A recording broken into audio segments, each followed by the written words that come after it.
Zimbabwe's leader, President Emmerson Mnangagwa, is in South Africa for the inauguration of his South African counterpart, President Cyril Ramaphosa.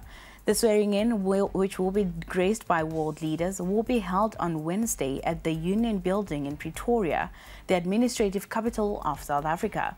The president left Harare this afternoon and is accompanied by the acting Minister of Foreign Affairs and International Trade, Professor Amon Murwira, Deputy Chief Secretary George Charamba, and senior government officials. He was received at the Waterkloof Air Force Base by Zimbabwe Ambassador to South Africa, David Hamadziripi, and South African government officials. Now, 5 people have died following a road traffic accident that occurred near Mazowe Dam this afternoon after a commuter omnibus collided with a haulage truck. Police confirmed the accident, which occurred at the 37-kilometer peg along Harare-Bindura Road. The kombi was carrying 18 passengers, while the truck had 3 passengers on board. Subsequently, the kombi sideswiped with a Toyota Belter vehicle with 3 passengers on board. The bodies of the victims were taken to Concession Hospital mortuary for post-mortem, while the injured are admitted at the same hospital. National Police spokesperson Commissioner Paul Nyati speaks.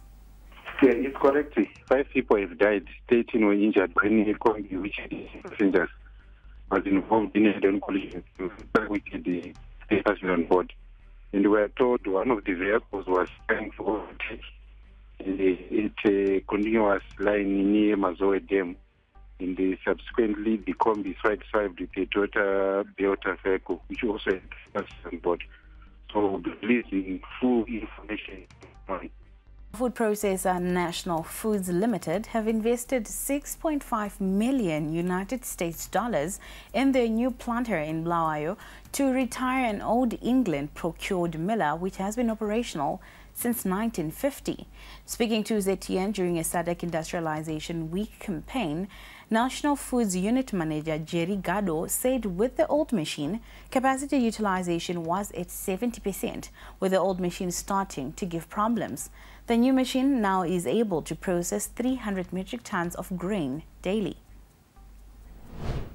This new plant, the total investment was 6.5 million. It comes with automation, which is what we didn't have in the old plant, which was a second-hand mill from 1950s technology. The new plant, what it does now, it also steps up our game in terms of safety, as it doesn't have any access to moving parts, and it gives us a better consistency in quality and assurance as well. Production capacity has increased. The old plant's capacity was at 240 metric tons a day. Now we are doing 300 metric tons a day, and more consistently.